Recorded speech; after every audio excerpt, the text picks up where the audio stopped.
Hello everyone, welcome to arc institute. I hope कि आप सभी हेल्दी हैं, खुश हैं। दोस्तों, आज हम अपना लेक्चर स्टार्ट करेंगे इलेक्ट्रोस्टैटिक्स के बारे में।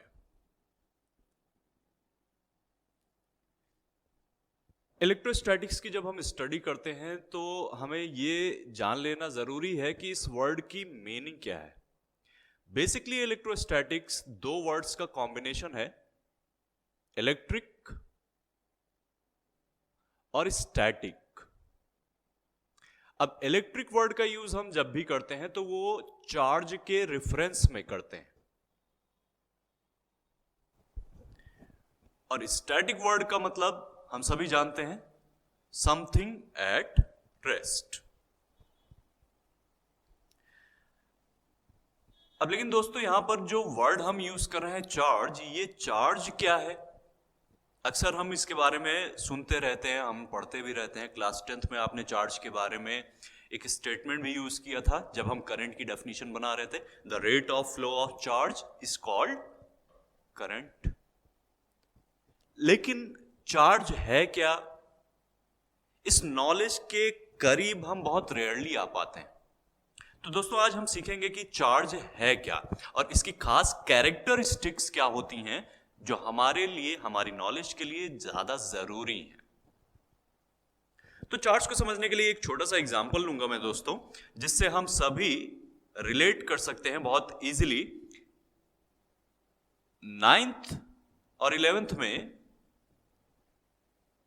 हमें ग्रेविटेशनल फोर्सेस के बारे में सिखाया जाता था। वहां हमें यह बताया जाता था कि अगर दो बॉडीज को आप एक दूसरे के पास रखो जिनके अपने कुछ मास हैं, m1 और m2, तो ये एक दूसरे पर gravitational force of attraction apply करते हैं, जिसके लिए आप फॉर्मूला लिखते थे F equals to G m1 m2 upon r square. I hope आप सबको ये फॉर्मूला याद होगा। अब यहां पर हमें यह बताया जाता था कि कोई भी दो बॉडी जिनके पास अपना मास है वो ग्रेविटेशनल फोर्स अप्लाई कर सकते हैं। तो हम ये मान लेते थे, हम ये कह देते थे वहां पर कि मास एक ऐसी प्रॉपर्टी है जिसकी वजह से ग्रेविटेशनल फोर्स अप्लाई होता है। अब बिल्कुल मास की तरह चार्ज भी एक प्रॉपर्टी है, और ये एक ऐसी प्रॉपर्टी है जिसकी वजह से दो बॉडीज एक दूसरे पर इलेक्ट्रोस्टैटिक फोर्स अप्लाई करते हैं। तो मास एक ऐसी प्रॉपर्टी है जिसकी वजह से ग्रेविटेशनल फोर्स लगता है दो बॉडीज के बीच में, और चार्ज एक ऐसी प्रॉपर्टी है जिसकी वजह से इलेक्ट्रोस्टैटिक फोर्स अप्लाई करते हैं दो बॉडीज एक दूसरे पर। यानी कि अगर हमें यह कहा जाए कि दो बॉडीज हैं जिनके पास अपने अपने कुछ चार्ज हैं, उन्हें आपने एक दूसरे से कुछ दूरी पर रखा हुआ है, तो ये दो बॉडीज इलेक्ट्रोस्टैटिक फोर्स अप्लाई कर सकते हैं।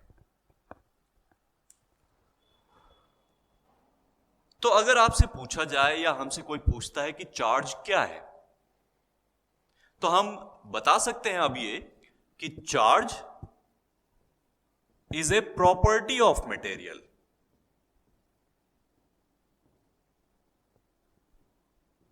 और ये कैसी प्रॉपर्टी है? जिसकी वजह से दो मटेरियल्स एक दूसरे पर इलेक्ट्रोस्टैटिक फोर्स अप्लाई कर सकते हैं। Charge is a property of any material by virtue of which two materials can apply electrostatic force on each other। अब इस चार्ज की अपनी कुछ खास कैरेक्टरिस्टिक्स हैं जिनके बारे में हम सुनते आए हैं, और एक मोस्ट कॉमन कैरेक्टरिस्टिक जो हम सभी अच्छे से जानते हैं कि किसी भी चार्ज को हम दो काइंड्स में कैटेगराइज कर सकते हैं। एक पॉजिटिव चार्ज और दूसरा नेगेटिव चार्ज। हमें यह सिखाया जाता है कि पॉजिटिव चार्ज का सोर्स प्रोटॉन है, जबकि नेगेटिव चार्ज का सोर्स इलेक्ट्रॉन को माना गया है।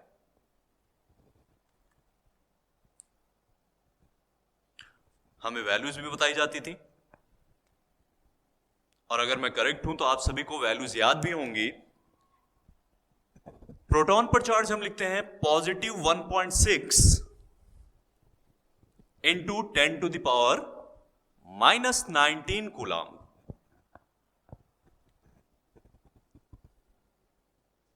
Plus 1.6 10 to the power -19 coulomb, जबकि हम इलेक्ट्रॉन पर चार्ज लिखते हैं -1.6 10 की पावर -19 कूलम।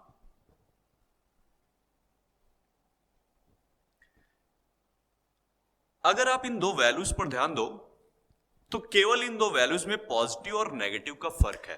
अब यहां पर एक बहुत ही जरूरी कॉन्सेप्ट आता है दोस्तों, जो सीखना हमारे लिए बहुत ही इंपॉर्टेंट है और चार्ज की खास कैरेक्टरिस्टिक्स को डिफाइन करने में बहुत जरूरी भी है।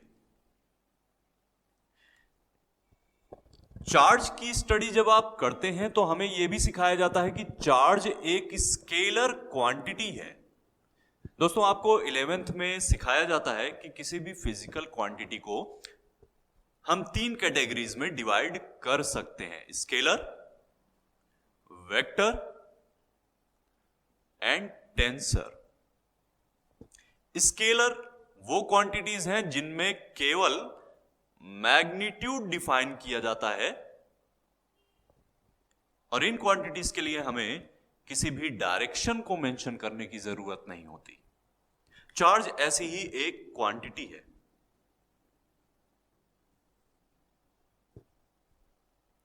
अब लेकिन जब हम चार्ज के मैग्नीट्यूड को डिफाइन करेंगे तो इस समय आप देख सकते हो प्रोटॉन और इलेक्ट्रॉन के चार्जेस मैंने मेंशन कर रखे हुए। प्रोटॉन का चार्ज है +1.6 10 टू द पावर -19, जबकि इलेक्ट्रॉन का चार्ज है -1.6 10 टू द पावर -19। लेकिन दोस्तों, अगर आपसे यह पूछा जाए, हमसे कोई आकर यह पूछे कि प्रोटॉन और इलेक्ट्रॉन के चार्जेस में मैग्नीट्यूड किसका ज्यादा है, अक्सर ये सवाल जब मैं पूछता हूं तो 11th 12th 10th के स्टैंडर्ड पर बहुत सारे बच्चे कंफ्यूज्ड होते हैं, और एक गलत जवाब मेरे पास अक्सर आता है कि सर, प्रोटॉन पॉजिटिव चार्ज है इसलिए इसका मैग्नीट्यूड भी ज्यादा है। दोस्तों, ऐसा बिल्कुल भी नहीं है।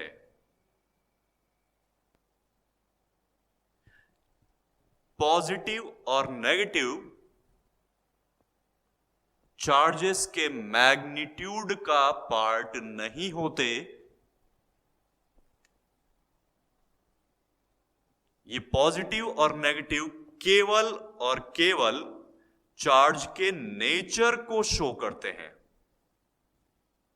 अब आप पूछेंगे कि सर, नेचर ऑफ चार्ज का क्या मतलब है?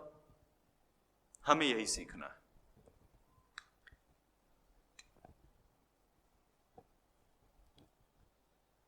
देखिए दोस्तों, पॉजिटिव और नेगेटिव के बारे में एक जो कॉमन सी नॉलेज है, जो हम सभी अच्छे से जानते हैं, लोअर क्लासेस से सीख चुके हैं, कि पॉजिटिव और नेगेटिव एक दूसरे के अपोजिट होते हैं। अगर हम किसी एक डायरेक्शन को पॉजिटिव लेते हैं तो उसके अपोजिट डायरेक्शन को हम हमेशा नेगेटिव कहते हैं। और बिल्कुल वैसे ही चार्ज के लिए पॉजिटिव और नेगेटिव का मतलब अपोजिट नेचर है। क्या मतलब है इसका? एक एग्जांपल से समझते हैं। मान लेते हैं कि आपके पास 3 बॉडीज हैं, ए, बी एंड सी।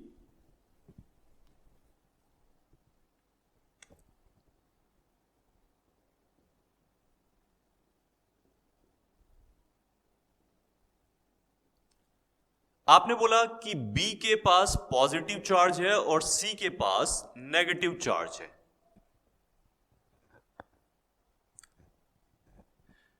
हमने क्या ऑब्जर्व किया कि बी ए को अपनी तरफ अट्रैक्ट कर रहा है।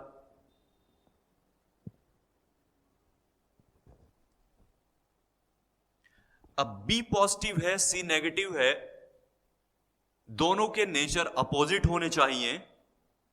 तो इसका मतलब यह है दोस्तों हमारे लिए कि बी जिस बॉडी को अट्रैक्ट करेगा, सी उसी बॉडी को रिपेल करेगा।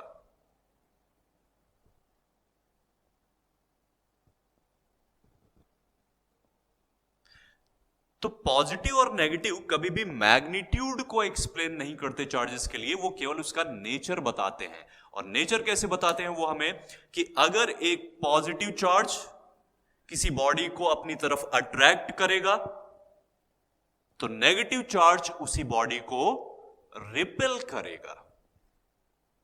और इसीलिए हम कह पाएंगे कि इन दो चार्जेस के नेचर अपोजिट है, एक अट्रैक्ट करेगा तो दूसरा रिपेल करेगा। और इस बात का हमें खास ध्यान रखना होगा बच्चों अब, कि इन दो चार्जेस के नेचर अपोजिट है, लेकिन अगर हम नंबर्स पर ध्यान दें तो हम ये कह सकते हैं कि इनके मैग्नीट्यूड सेम है। तो अगर आपसे आकर कोई पूछता है कि प्रोटॉन और इलेक्ट्रॉन, इनमें चार्ज किसका ज्यादा है, तो दोस्तों पॉजिटिव देखकर यहां यह मत समझ लेना कि इसका चार्ज ज्यादा है और इलेक्ट्रॉन का चार्ज कम है। दोनों के चार्ज के मैग्नीट्यूड सेम है। और अगर आपसे कोई पूछे कि पॉजिटिव और नेगेटिव फिर क्या बताते हैं हमें, तो आपको सिंपली एक्सप्लेन करना है कि sign of charge, that is positive और नेगेटिव, वो केवल चार्ज के नेचर को एक्सप्लेन करते हैं, उसके मैग्नीट्यूड का हिस्सा नहीं होते हैं। पॉजिटिव अगर किसी बॉडी को अट्रैक्ट कर सकता है तो नेगेटिव उसी बॉडी को हमेशा रिपेल करेगा।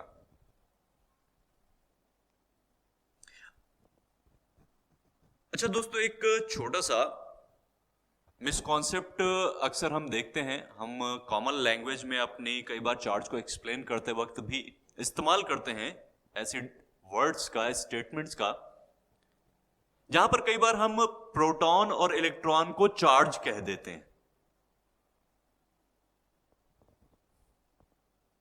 क्या ये सही है? क्या प्रोटॉन एक चार्ज है? क्या इलेक्ट्रॉन एक चार्ज है? नहीं। प्रोटॉन और इलेक्ट्रॉन पार्टिकल्स हैं और चार्ज उन पार्टिकल्स की प्रॉपर्टी है। तो दोस्तों इस बात का ध्यान रखिएगा कि हम रफली अपनी कॉमन लैंग्वेज में प्रोटॉन और इलेक्ट्रॉन को चार्ज कह देते हैं, लेकिन प्रोटॉन और इलेक्ट्रॉन्स सिंपली पार्टिकल्स हैं जिनके पास चार्ज की एक प्रॉपर्टी अवेलेबल है।